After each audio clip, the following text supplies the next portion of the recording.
Ayan, maliwanag na po ang ating langit. Ayan, sumilay na po yung araw. Nagpakita na po.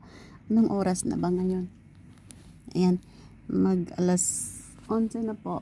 Alas 11:30 na po dito ng tanghali. Ayan po, nagpakita na yung haring araw. Galing dito sa aking bintana, nakikita ko po yung baba. Ayan, yung baha po is, ayan, medyo humuhupa na siya.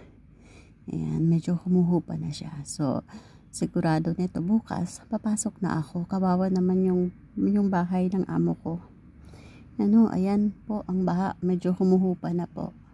Maliwanag na rin po yung kalangitan ngayon. Ayan, so yan po ang latest update ng Abu Dhabi. Yung mga ibang places po dito sa Abu Dhabi, talagang lubog-lubog pa sila sa masyado pang malalim yung tubig. Ayan. Pero pag hindi na ito umulan, hindi na masundan yung ulan kanina, hindi na po yan, mawawala na po yan kagad. Ayan. So, pakisubscribe lang po. Ayan. Palambing lang po. Ayan. Sige po. Thank you.